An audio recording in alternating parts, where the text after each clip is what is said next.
When it comes to quality sleep, Ashley has you covered with top mattress brands at winning prices and with special financing options available. You can snooze now and pay later. Plus, your mattress purchase helps give the gift of better sleep to children in need and U.S. Special Operations Forces. Visit your local Ashley store or shop online today and make every snooze count. Financing is subject to credit approval. See store or ashley.com for details.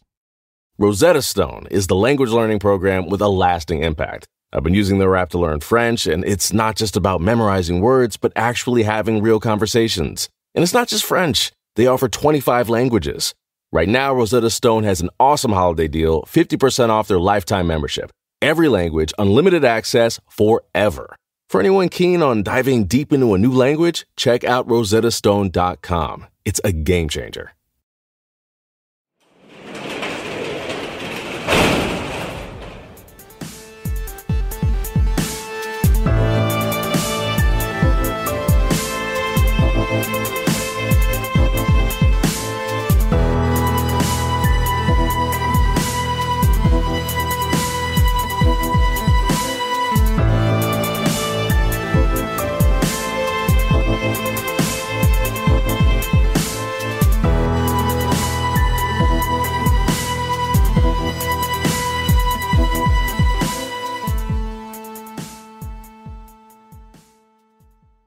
Welcome to True Crime Garage. Wherever you are, whatever you are doing, thanks for listening. I'm your host, Nick, and with me, as always, is a man that was not invited, but he's certainly glad he made it. He is the captain. I just assumed the invitation got lost in the mail. It's good to be seen, and it's good to see you. Thanks for listening. Thanks for telling a friend.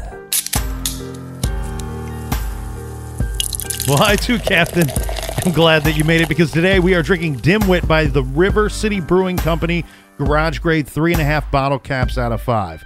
Dimwit is a fantastic wit beer brewed in Wichita and delivering everything one would expect from a great wit beer. And Dimwit is a fantastic co-host. It's citrusy, it's light, and it's warm. And today's beer was brought to us by these witty guys and girls. First up, we have LaDonna up in Alberta, Canada. And a big we like your jib to Sarah in Stockton, New Jersey. And Captain, everybody knows you don't mess with Texas. And down there we got Adrian in Denton, and we also have Catherine in Houston. Big shout out. You mess with the bull, you get the horn. Next up, a cheers to Veronica and Matt in Charleston, South Carolina.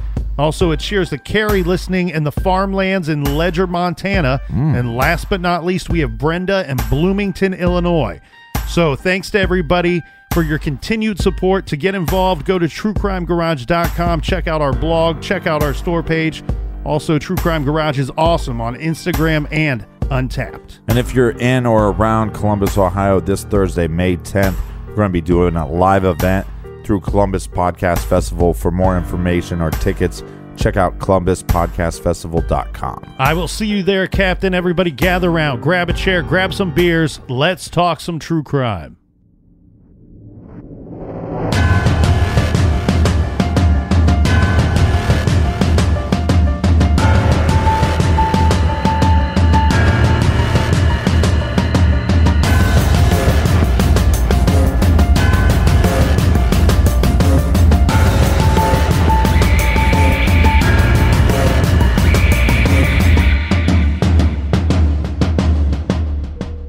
February 10th, 1978, Friday evening in the Wichita, Kansas City Hall building, the police chief made the following announcement. The purpose of this news conference is to advise the public of an extremely serious matter involving a series of murders which occurred in our city. As you know, in January of 1974, 4 members of the Otero family were murdered. In March of 1977, Shirley Vienne was killed, and in December of 1977, Nancy Fox was also murdered. Earlier today, KAKE-TV immediately brought me a letter where the author took credit for the Otero, the Fox, and the Vienne murders. In addition, whoever wrote this letter has taken credit for a 7th victim. We are in no doubt and are convinced that the person that killed the Oteros, Miss Fox, and Miss Vienne is the same person. I want to restate, there is no question in our minds that the person who wrote the letter killed these people. This person has consistently identified himself with the initials BTK and wishes to be known as the BTK Strangler. Because we are sure this man is responsible for 7 murders, we wish to enlist the assistance of each citizen of this community. Our police department has already begun special efforts, which is as follows. 1. Additional uniformed officers are already on the street. 2. A special detective task force involving the major case squad has been established. 3. A special phone number for citizens to call has been established. This phone will be staffed 24 hours a day. 4. We have solicited the assistance of the district attorney, the sheriff, and professionals in the field of human behavior, and would welcome the assistance from any person regardless of their expertise. I know it is difficult to ask people to remain calm, but we are asking exactly this. When a person of this type is at large in our community, it requires special precautions and special awareness by everyone.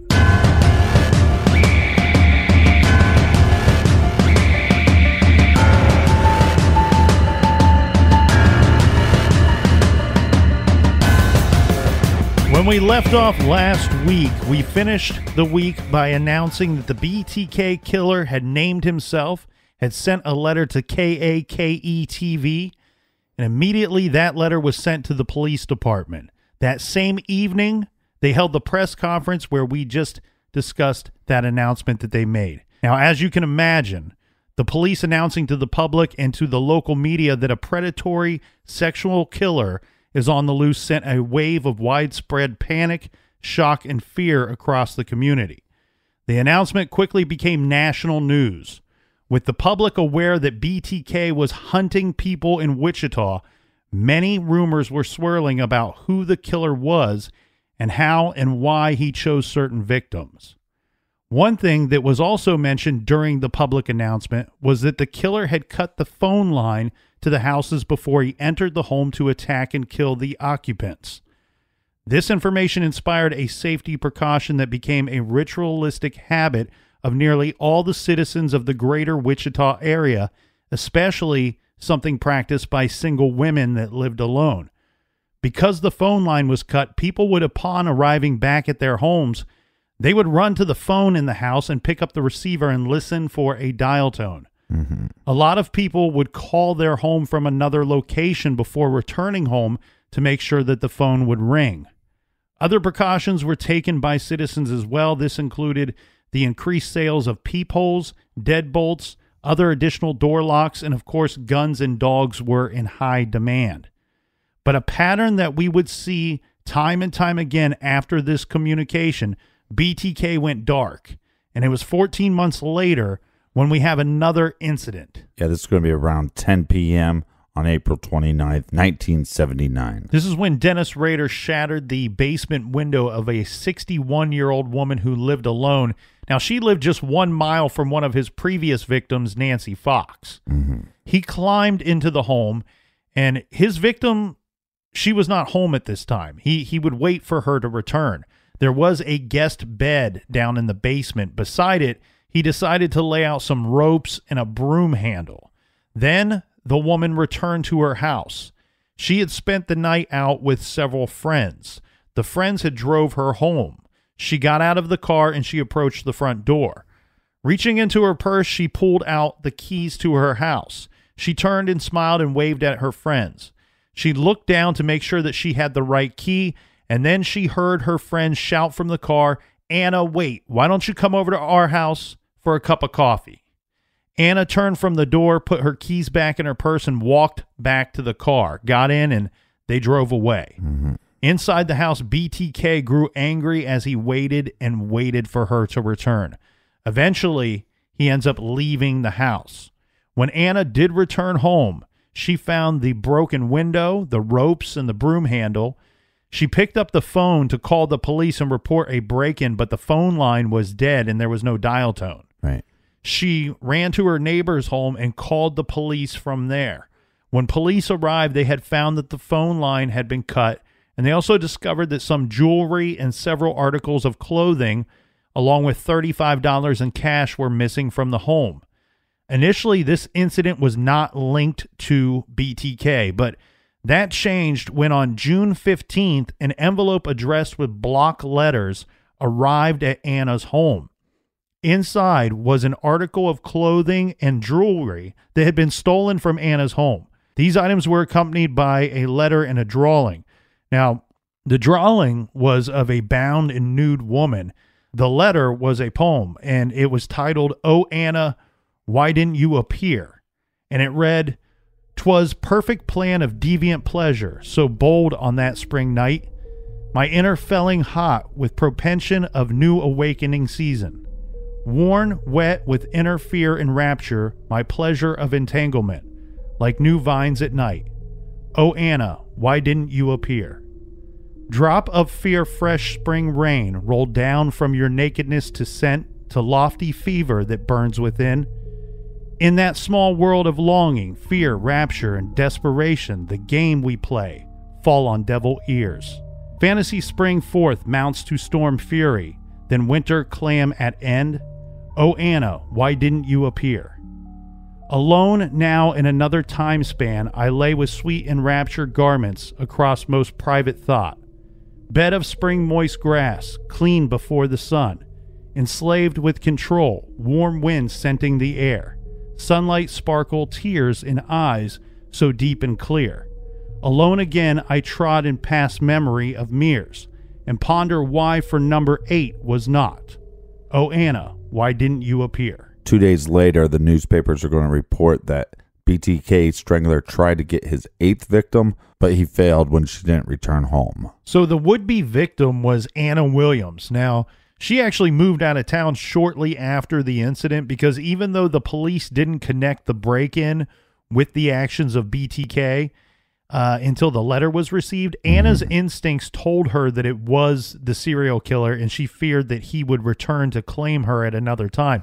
Right. And actually, in fact, when the letter was sent to her home, she had already moved out by that time. She had sent someone to collect the mail until the home could be sold or whatever they intended to do with it.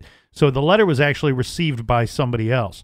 But one thing that I think that this shows here, and I think there's a lot of evidence of this in the actions of the BTK Strangler here, right, is that after the announcement of the BTK Strangler, just like the son of Sam who communicated with law enforcement and with the public, and I also suspect this to be the case with the Zodiac as well, though we may never know, Dennis Rader became like addicted to the news coverage about him and about the case. Right. And he loved being the city's so-called boogeyman, let's say, right? Yeah. Or what everybody's fearing, right? Right. He loved the fear of the city's people. He loved that he knew the answer to the biggest question around town, who was BTK? Yeah, or who was POS? Well, and I tell you what, though, he loved the secrets that he was keeping. Yeah. And I would suspect, later we would learn that this was fact, actually, that he collected the newspaper articles about him. And like we learned from Gary Ridgway, the Green River Killer, we learned from his wife after he was finally caught that Gary seemed to be obsessive about not missing the evening or nighttime newscast. This probably would have been the case with Rader as well. Right. Now, regarding the newspaper articles and collecting them, well, we also know that BTK has a wife and 2 kids, so he would have to hide his collection. He wouldn't want for his family or others to know that he had an unhealthy fascination with the case. Yeah, and they're probably watching for 2 reasons. One, if they sent a letter, what is the reaction? And also just, is there any updates from the police so they can monitor, is law enforcement closer to catching me? Yeah, it's kind of double duty, I guess, right? 2 birds. Yeah. You get to monitor the investigation or what the public can see of the investigation, as well as see the reaction, and it's filling your ego at the same time. Yeah. So scary. While we were talking about his family, we talked about people checking the phone lines.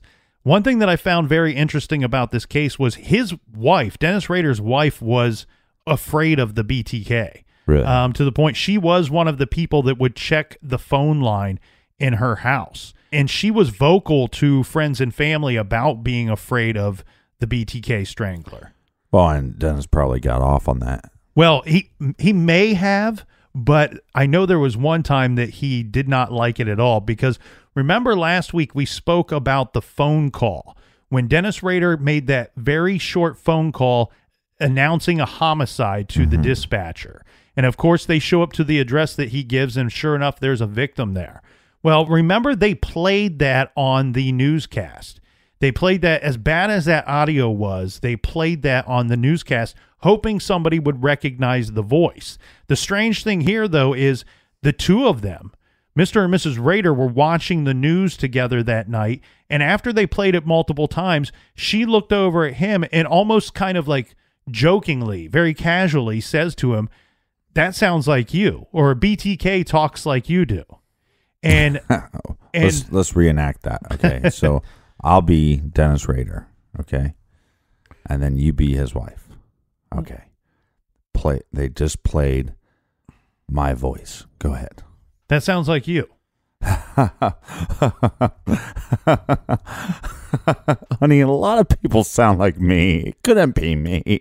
Yeah, I think I don't know what was actually said, but according to Dennis Rader, he got very agitated and pretty defensive when that had happened. Oh, so I played it completely wrong. I figured he'd just laugh it off. Oh yeah, that sounds like me, honey. I'm the BTK. I'm gonna stab you. The wife told Dennis that the phone call sounded like him, but we also have to keep in mind that they've been together for quite some time by this point. She never actually thought that her husband was the killer. Right, but so he pulled the old, hey, she's just trying to make a joke. Hey, honey, that kind of sounds like you. And he pulled the old, what the hell are you talking about? I don't know what went down. He just said his only comment on it would be that he was annoyed.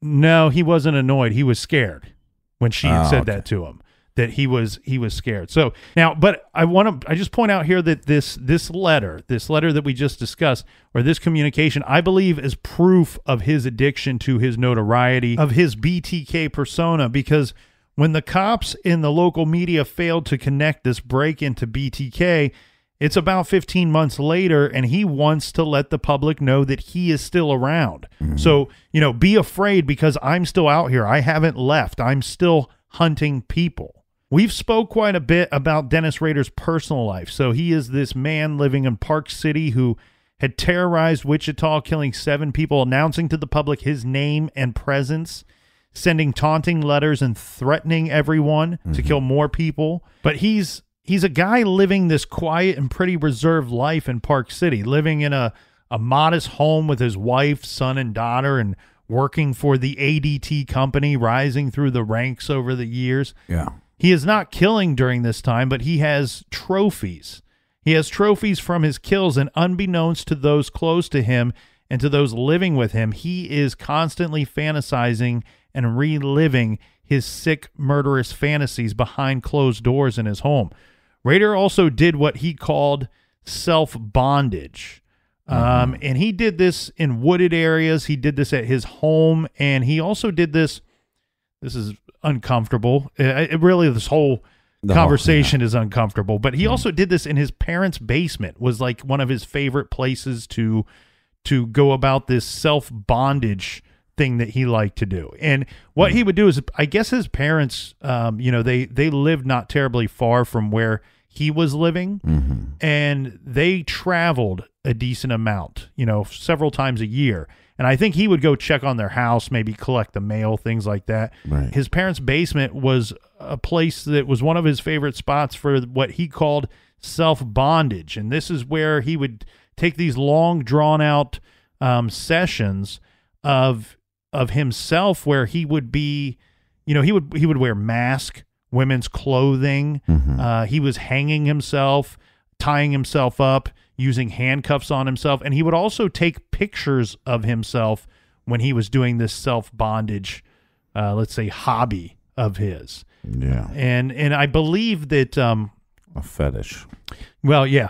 And I don't know how many you can find online, but there are some of these pictures have gone public of his crazy hobby. But he's also doing normal things though at this time. He's raising his family, being a husband. He's listed as and regarded as a hard worker at the ADT company. He is involved in his church.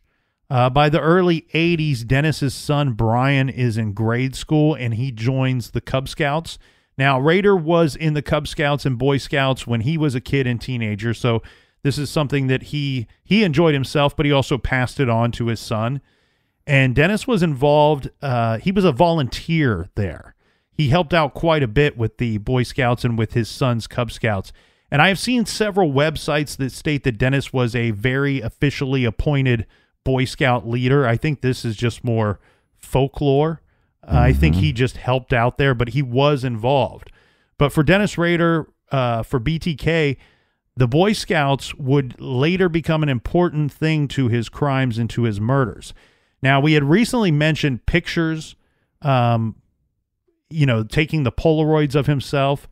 One theory early on in the BT case was that the killer was not only taking some trophies from the houses, but he was probably taking photos of the victims and of the crime scenes as well. This is a very strong theory and a smart one with a lot of thought to back it up. Now, remember, he killed 4 members of the Otero family, and then many years later, in a communication to the police, he recalls very specific details about each one of the victims and about what he did, using which items and specifics about the crime scene. Yeah, to prove it was him. Right. And there was FBI that stated, you know what, either this guy's taking photographs of the crime, and that's how he's able to give us such a great detailed account of what had happened a few years later, or he has a photographic memory. Now, the FBI didn't think that photographic memory was likely with this character. Now, the early 80s in Wichita was the birth of something that would later be called the Ghostbuster Squad. By this time, though, there had not been a murder or communication from BTK in years. Now, what was the Ghostbuster Squad? Well, this was comprised of 8 officers, and you had all kinds of different ranking officers in this Ghostbuster Squad. Did they have a cool car? I don't think that they actually had a vehicle at all. I think these were men that spent a lot of time in closed door meetings trying to come up with new clues. They were reviewing the old cases, trying to find something within those case files that might lead them to BTK and coming up with a strategy for tracking this guy down. Now, some of these officers, like I said, different ranking officers, some of them would be experienced homicide detectives, some that had originally worked the Otero murders and the other 2 murder cases as well. And then you have officers that were just gone, I believe one of them was even on like desk duty because he was injured in the line of duty and couldn't go out of the office. But one officer that was involved in this, a young officer named Ken Landwehr, he was a police officer at the time, and he's somebody that we would see, he's going to end up working this BT case for like 20 years. So he's one of the early guys in on this, and one of the guys that worked this case and saw it through to the end. Now, the name, the Ghostbuster Squad, that was not an official name. They weren't called that by the police department. It's really annoying when people don't use official names. Well, I don't know that they had a name. They were probably just referred to as some type of task force, would be my guess. It was kind of a nickname that the department gave the task force, because one day there was an officer talking to another officer and said, hey, all those officers and detectives, I see them in there every day working on something, having meetings. What are they doing in there? And the other officer said to the guy, don't worry about that. They're just chasing ghosts. Yeah. And so that became the kind of nickname that they slapped onto this task force.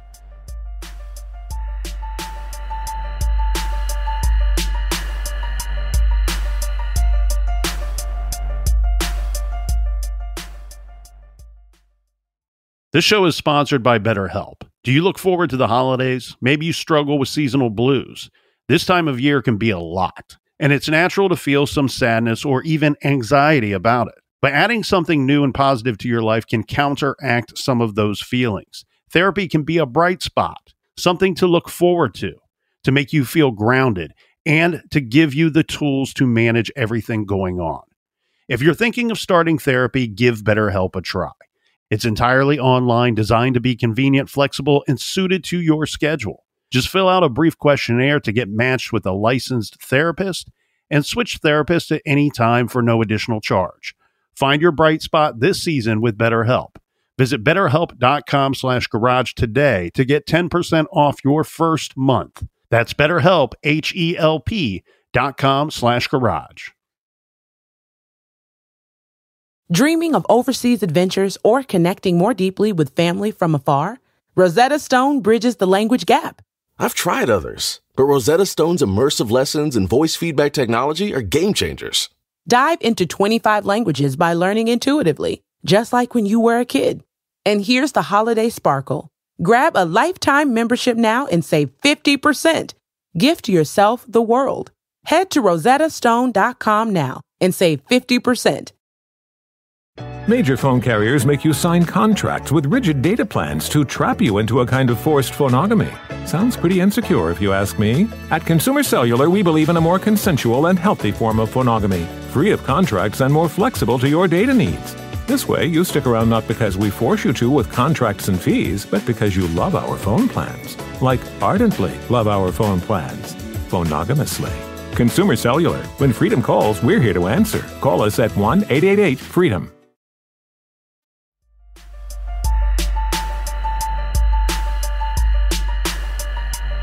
All right, cheers, mates, and big shout out to all the beautiful people that we met at CrimeCon this weekend. Maureen Wallace Hedge was 53 years old, was a quiet, dependable second shift supervisor at a medical center coffee shop. Now, she was originally from Arkansas, but she had moved to Kansas with her late husband. She was widowed. She was described as a kind, petite, well-dressed woman with a charming Southern voice. She was a devoted mother to her 3 daughters, 1 son, and she was devoted to her grandchildren as well. Now, she enjoyed playing bingo, doing yard work, and attending the Baptist church. She lived on the same block as Dennis Rader. Actually, she had lived there on the same block as Dennis Rader for over 30 years. At some point, Dennis started to fantasize about Maureen Hedges. Mm-hmm. He got a strong sexual charge thinking about what she would look like tied up, gagged, and with a rope tight around her neck. Now, this could be a big, big problem for Dennis because Factor X is telling him to kill her, but killing a neighbor would be extremely risky. But once Factor X focused in on a victim, Dennis had to get to work trolling the subject, checking up on them, as he would call it. Mm-hmm. Now, during this process, Dennis learned that the woman had worked at a coffee shop, and he would call this Project Cookie. Sometimes at night, Dennis would take a bike ride, and he would sneak around her home, watching her through the windows. Sometimes he would stare at her as she lie in bed at night with the light on, reading. Mm-hmm. Dennis didn't care about the risk. The urge that he got to kill her was so strong, he was willing to take the risk. He was going to create some kind of plan so that he could kill her, but also give himself an alibi as well. Okay. So on the weekend of April 27th, 1985, Dennis Rader was attending a Boy Scout camp. This is just outside of Wichita. He left the camp in the evening with the pretext of having a headache and needing to get to town to buy something for his headache. In his vehicle, Dennis Rader had what he referred to as his hit kit. Mm-hmm. This would be his kit of prepared items he thought he needed or intended to use during the course of one of his murders. You know, we saw this type of thing with Bundy, you know, that you keep this thing in your vehicle or you keep it close at hand and you have these materials or items that you think you're going to need to use. Right. But this time, Captain, he had actually stored these items in a pre-selected bag. He put them in a different bag. This time he was using a bowling bag. Mm-hmm. So after he left the camp, he parked his car by a bowling alley inside the city, and he bought himself a beer at the bowling alley. He drank half the beer and deliberately spilled beer on his clothing and on his hands. So he would have smelled like he had been there all night drinking a lot. So he calls a cab.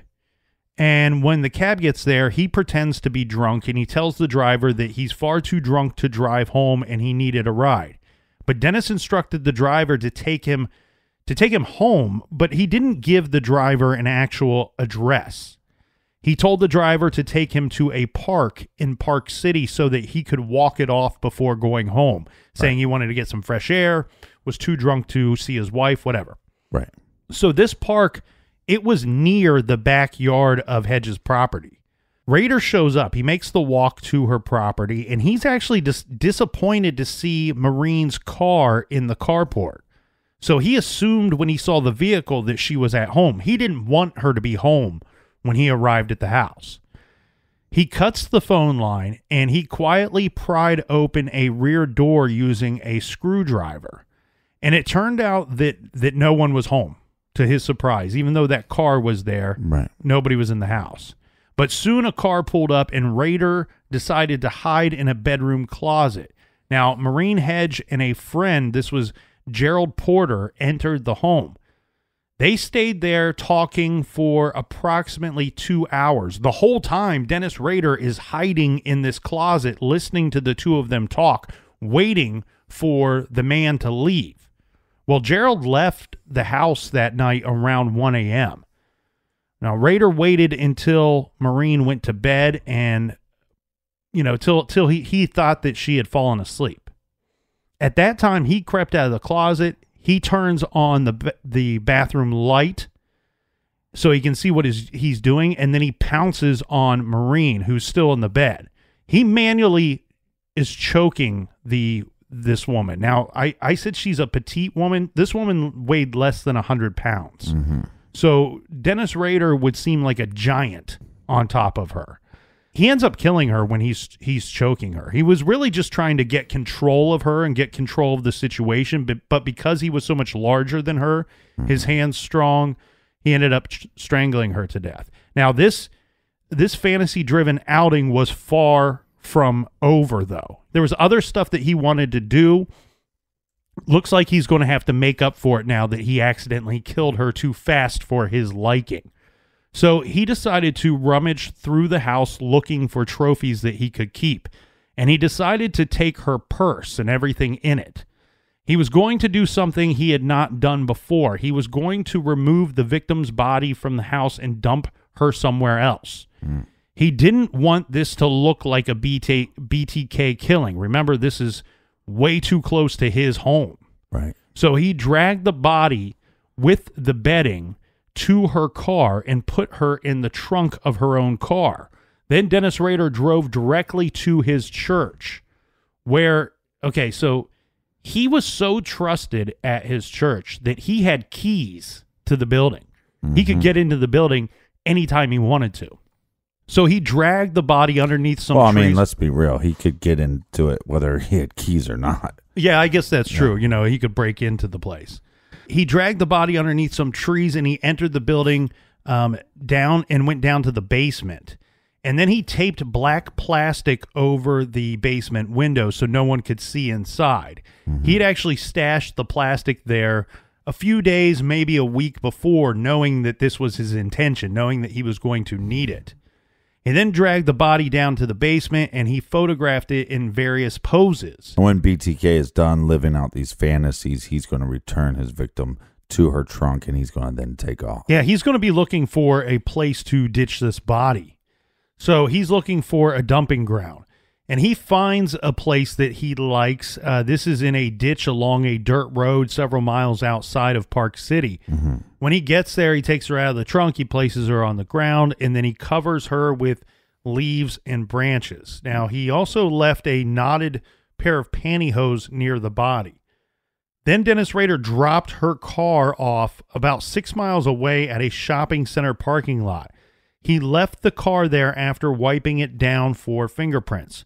By now, it was almost light out by this time. Rader had made his way back to where he had left his vehicle, and then he drove and returned to the scout camp that he had deserted earlier. Right. Then he went into his tent, and pretended like he had been in there sleeping all night long, and he emerged a short time later, giving the impression that he had just woke up for the day. Right. He spent that morning scrambling eggs for the scouts. For whatever reason, and I think it was because she had died so quickly, so early on in the attack, he would later say that this was not a very satisfying kill for him. Next, BTK and Factor X are going to focus in on Vicky Wegerle. Vicky's a 28-year-old wife and mother. She was a calm, quiet, kind person. She loved children. And when she became pregnant with her child, she began providing child care from her home. Vicky attended 2 churches. She attended the Lutheran church because it was her faith, but she also attended the Methodist church because it was the neighborhood church. She volunteered to watch children in the church nurseries. Now, Rader started stalking her in 1986. He would walk by her house, and Vicky would be inside playing the piano many times. So he started calling Vicky Project Piano. Okay. In preparation for this project, Dennis made up a fake repairman hard hat. He had glued a Southwestern Bell logo onto the hard hat. On his shirt, he placed a fake name tag that he had fashioned out of someone's Southwestern Bell business card that he had found. He brought along with him a briefcase to look, official. Yeah. Inside the briefcase was the BTK hit kit. Right. He's always finding ways to disguise this hit kit that he's going to bring along with him. On September 16th, this is sometime after 10 a.m., he parked his car a few blocks away from her home, and then he first went to Vicky's neighbor's house, and he's dressed as this telephone repairman. He knocks on the door, and then he goes through his spiel with the elderly woman who answered the door, saying, I need to check your phone. We're checking phones in the neighborhood, blah, blah, blah. This was kind of a smart move on his part, and he said that the reason why he knocked on the neighbor's door first was if Vicky happened to be looking out the window. He didn't want to just walk from far away and she see him knock on her door first. He was determined to attack and kill somebody that day. Almost to the point that when the elderly woman had answered the door, it crossed his mind, maybe I just attack her instead of going next door. After he talks to the neighbor lady, he's going to end up at Vicky's front door. And somehow Dennis Rader managed to talk himself inside the home, claiming that he needed to check the phone line from inside. Once inside, he goes over and he kind of like fiddles with the phone for a little bit. He even brought with him some kind of fake testing gadget that he threw in his briefcase. And then he turns on her and he informs her that he is going to need to tie her up. I wonder if she was married. So I wonder if the intent of let me get into the house under the guise of checking this phone just to make sure that she's alone, be in there for enough time to make sure she's alone. Right. I imagine using a gun, he forced her into a bedroom and then he attempted to tie her up, but she fought him pretty bad. And she gave a fierce battle. She scratched him several times in the process. Rader ended up winning the physical fight, though, and he would secure her with ropes, and then he proceeded to strangle her to death using pantyhose as a ligature. He photographed the body in several poses, and then he left in Wegerle's vehicle. Yeah, and during this attack, she is, claiming that her husband's going to come home, too, because she's trying to scare him off. Yeah, she wants to scare BTK out of the house, but the weird thing is, and I don't know if this was routine or not, Captain, but her husband, Bill Wegerle, did come home soon after the attack. He came home so much soon after the attack that he actually saw Vicky's car driving in the opposite direction from their home. Now, when the car was kind of far away, he thought that it was Vicky. He spots the vehicle. He's like, oh, there's our car. She's probably going somewhere. Yeah. Well, as the car got closer, he couldn't identify the driver, but he knew that it wasn't Vicky and actually assumed that it was not his vehicle that he was seeing at that time. Right. When he gets home, something very strange had happened. Remember, we talked about how much Vicky loved children and she even took care of other people's kids. But when he arrives home, The home appears to be empty, and his 2-year-old son, Brandon, is just sitting there in the living room unattended.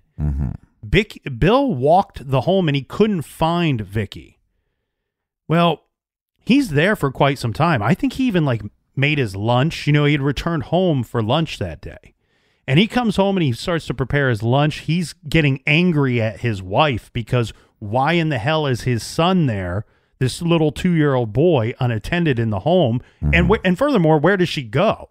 Right. He's home for about 45 minutes, maybe an hour.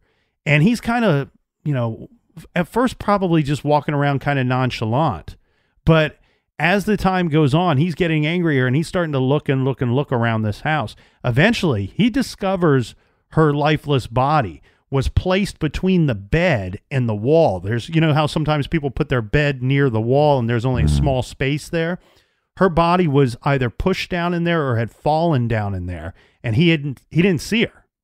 So he calls the police and he tells them what had happened. He calls and he says, I'm pretty sure my wife is dead. I came home and my 2-year-old son is by himself. Well, he's also going to tell him that he thinks he saw his vehicle driving away from the house. Yeah, and when the paramedics arrive, they are desperately trying to revive her. Keep in mind, she would have only been dead if, in fact, she was dead when BTK left the home for a short period of time. But unfortunately, she was pronounced dead a short time later before they could get to the hospital. Now, BTK, meanwhile, had been driving around the city, and he is disposing of evidence as he's driving. Eventually, he returned to the area near Vicky's house, and he parked Wegerle's car just a couple blocks from their home, in fact. He exited the vehicle and the area on foot, and he returned to his own car that he had left nearby. Changing his clothes, he escaped all detection for this crime and was actually, for the longest time, never suspected of this murder at all. You think somebody would have reported his car being, a suspicious car within a few blocks of a crime taking place, and nobody knows whose car that is?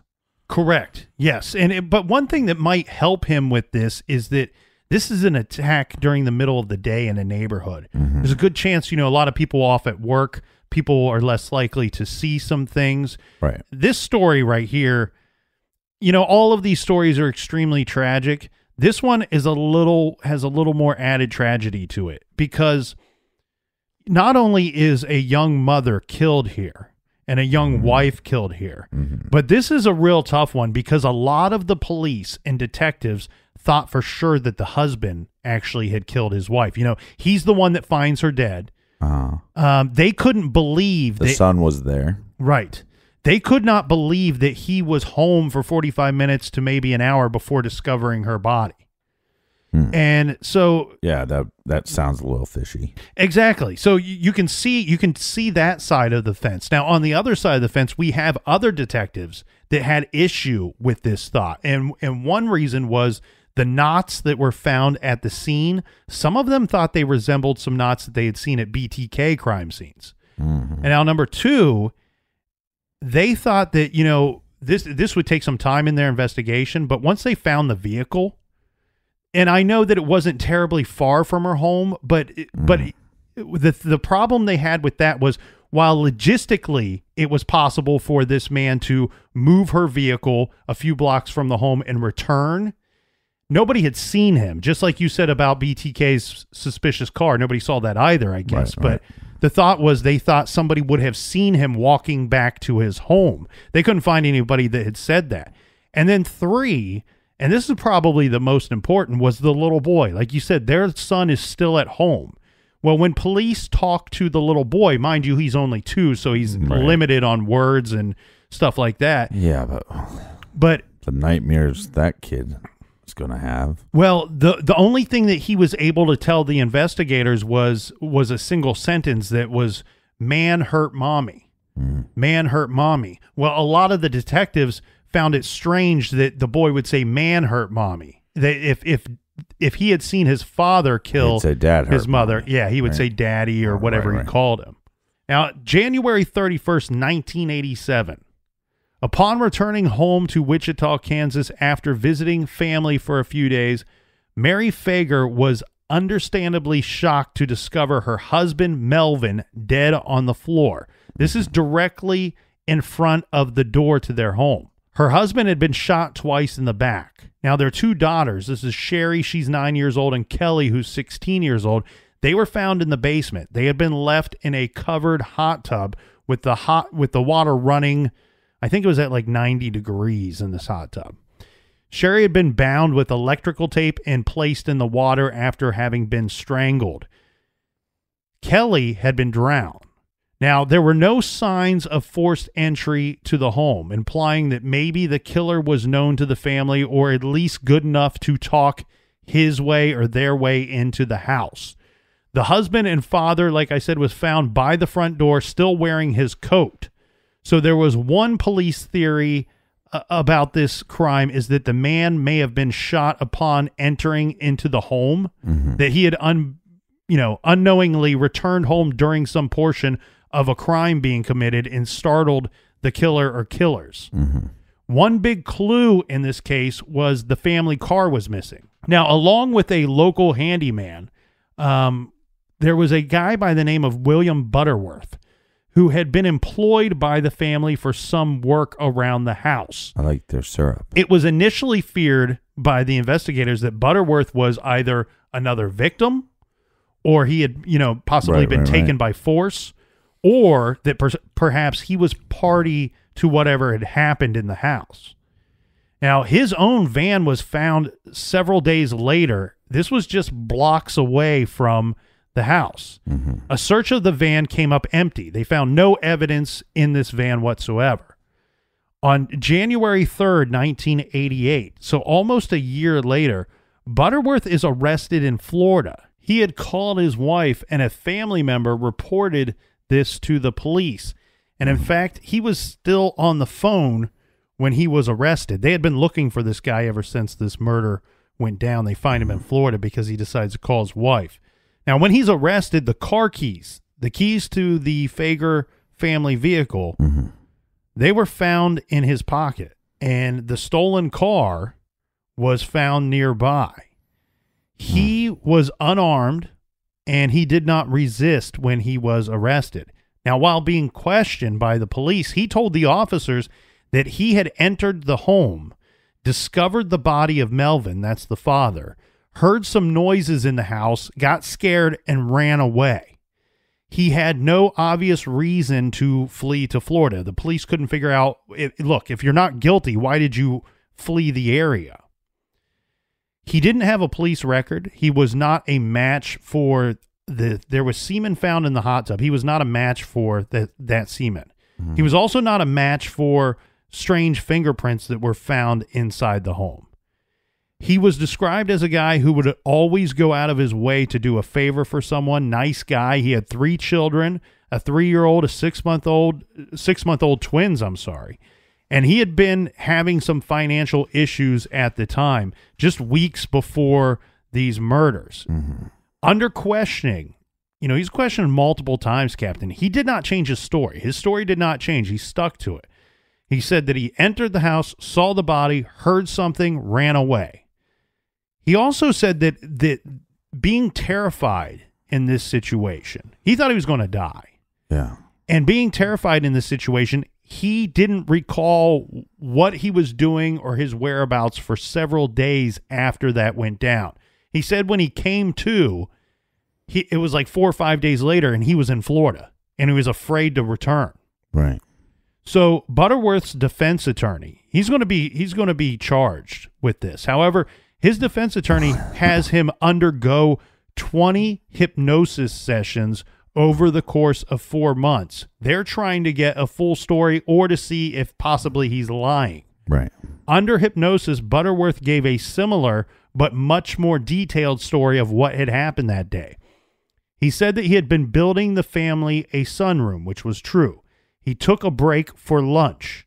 When he returned, he said that Kelly, this is the oldest daughter, and someone that he assumed was possibly her boyfriend were in the hot tub.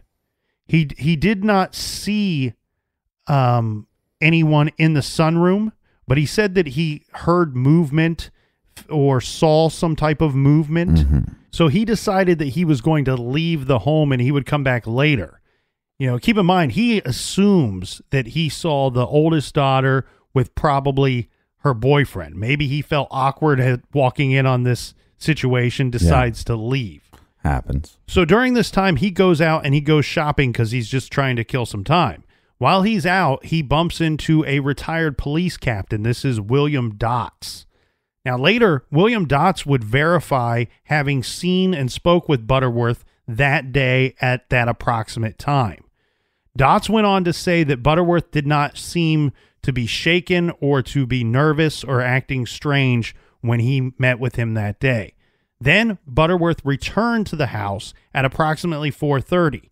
At this time, he said that the lights were off. He entered the solarium and he found Sherry face down in the hot tub. Then he saw Melvin dead in the hallway. He heard a noise and he realized that the murderer was still in the house. So frightened, he bolted. Now, for some reason, Captain, and I apologize because I do not know why, but apparently this man in the confusion ended up with the wrong set of keys somehow. I'm not sure how this happened, but when he was trying to get the heck out of there, right, he had accidentally tried to use Fager's keys to start his van. When he realized that he had the wrong set of keys, he was afraid. He didn't want to enter the home again. He grabbed his stuff out of his van and then took off in Fager's car. Yeah, but can you imagine you have a psycho killer that you believe is still in the house, you're running for your life, and then you get into a vehicle, you go to start it, and you have the wrong damn keys. And you have a victim's set of keys in your hand, and you're going to end up taking their vehicle because you don't want to go back into the house at that point. Right. Now, remember, he says that he's uncertain of his whereabouts or what he was doing for approximately the next 4 days. He says when he came to, the next thing he remembers, he's in Florida. That he magically wakes up in Florida. Once he comes to, he said that he felt shame and cowardice for running. Right. He was also afraid that he would be picked out to be the suspect or to have murdered these people. And that made him not want to return, and that's why he waited so long before he contacted anybody after he had already been out. He was charged with these 3 murders. But it was on June 7th. Well, that's because his story never changed. What we've learned from shows like Serial is if you change your story over and over, that they normally put you on the prosecutor's team. Yeah, and that's a good way to get your conviction overturned years later, or possibly at least. On June 7th, 1988, Butterworth was acquitted of all of the charges. Now, most people to this day believe that this is not an open case. They don't believe that they believe that the police have closed this case because the police firmly believe in the public's eye that Butterworth was the killer of these 3 individuals. But then you have to wonder, we have this guy BTK who's active at the time, killing people inside their homes, and we have 2 female victims there. And remember, Dennis Rader was not opposed to attacking and killing children. And what we do know is this, Captain. In January of 1988, Dennis Rader sent a letter to the mother who had discovered the bodies of her husband and children. And this letter simply said, "I did not kill your family, but I admire the work." So an interesting, still unsolved to this very day triple homicide. So maybe Butterworth did it. Maybe Butterworth has a partner. Maybe that would explain some of it because some of the evidence doesn't match up with him 100%. Right. Or maybe BTK did it, but isn't claiming responsibility for it for some reason. Then you have the other possibility, which is the killer is an unknown suspect. At the time that this letter was sent from Dennis Rader to Mary Fager, it was actually believed to be a hoax, simply someone pretending to be the BTK.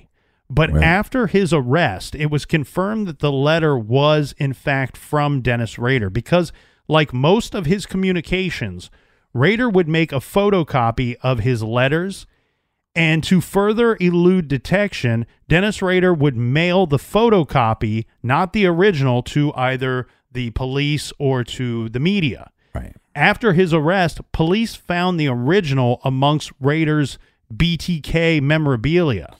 But I'm just going to assume that BTK didn't do this because, one, he wanted credit for these crimes, and he wanted to be in the spotlight, and he wanted people talking about him, that he wanted people fearing him. So he wrote a letter so he could get into the spotlight, but he also said, hey, I admire your work, but I didn't do this. And I think you're exactly right. I think him sending that letter is simply just a reminder to the general public. I'm still out there. Now there's another crazy person out there too. Right. I'm still out here, and I'm watching, and I'm waiting.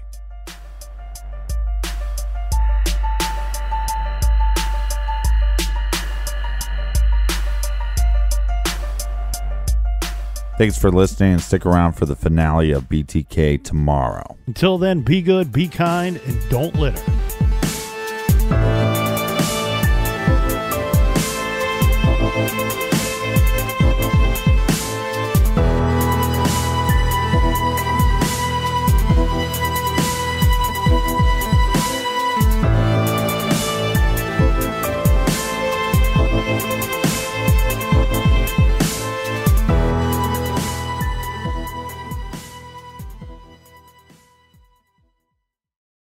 You can start your day off right when you find a professional on Angie to get your plumbing right first.